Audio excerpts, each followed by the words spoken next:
Hello and welcome to another video in my You Ask and I Answer category.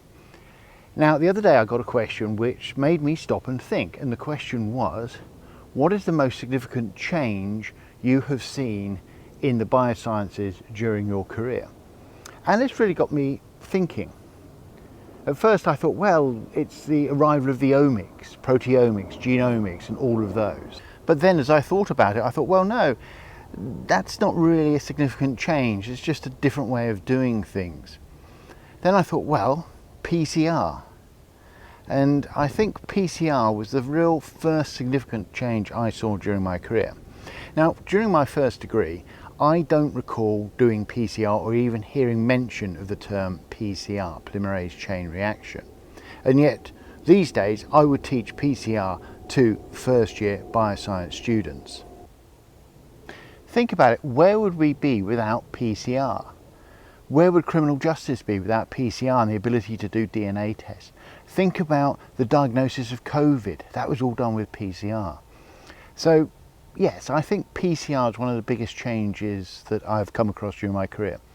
And I remember when I first heard about it, it must have been sort of late 80s, and I couldn't believe it because it seemed wrong to me as a biochemist. The idea that you could heat up a solution containing an enzyme and you could heat that up into the 90-degree range and the enzyme would survive. It just seemed wrong. It didn't seem at all possible. And the first time I saw PCR in operation in the lab, it was a real sort of black art. It was sort of a mysterious thing and only the special people did PCR. But these days, with modern techniques, with modern enzymes and modern thermocyclers, pretty much any bioscience student can do PCR. So I think PCR is the biggest change that I've seen, and it was the one that shocked me the most because of this idea of heating up a solution with enzymes in it to such a high temperature. Now, I've provided links to a whole series of videos I've done on PCR in the description below, so make sure that you check that out. One of the other big changes I saw was the arrival of easy-to-use mass spectrometers. I couldn't believe it the first time I used one, just how good it was. The fact we could see the monoisotopic mass of a peptide on the machine. And then with the databases, you could do peptide mass fingerprinting and work out what the protein was that you digested with trypsin. Absolutely incredible. So that was another major sort of milestone in my career when I first saw that. And of course, the other big change was the arrival of bioinformatics. All the databases that we now have where we can search for scientific papers, for protein sequences, DNA sequences, genetic information, all kinds of different things. So that was another big change that I saw in my career, and the use of computers in the lab.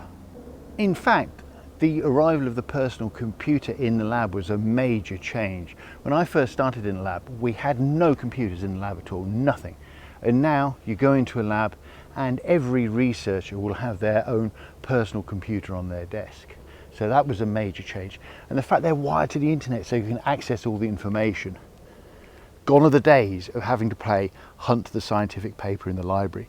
It's now at your fingertips. In fact, the situation is reversed.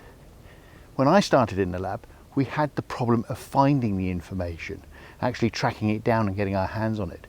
Now it's the other way. We have the problem of sorting and shifting the information and getting our hands on it. But what about science? What big changes have I seen there? Well, the two that spring to mind is the change in our understanding of the mitochondria and the adipocyte, the fat cell. During my career, the adipocyte has changed from an inert cell in the body that was just there to provide insulation, padding, and also energy storage, to a dynamic endocrine organ that secretes a whole range of adipokines.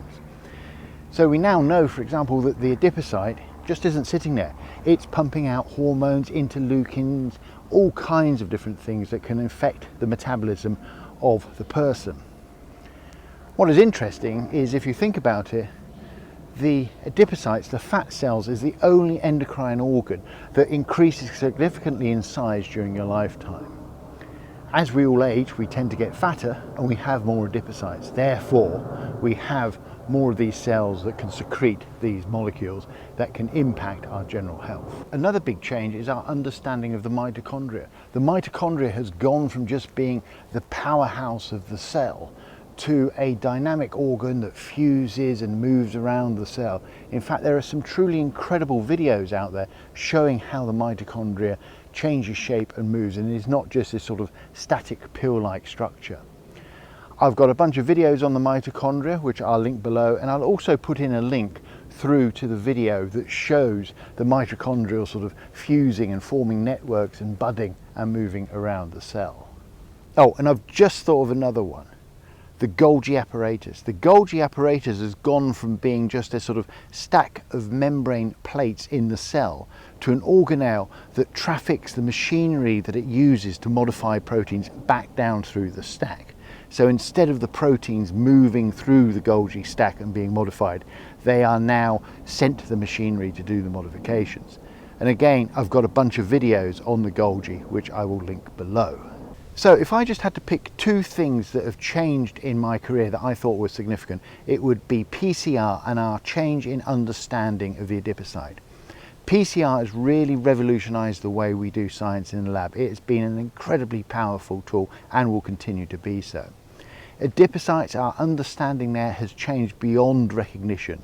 The adipocyte has gone from being a sort of static energy storage cell in our bodies to being a dynamic cell that secretes a whole range of adipokines. It's now viewed as an endocrine organ within its own right. So if you found any of this interesting and want to learn more, I've got some links to the videos in the description below, and you can also think about watching the videos that are available in these two playlists that you can now see on the screen. Thanks for taking the time to listen to this. Bye for now.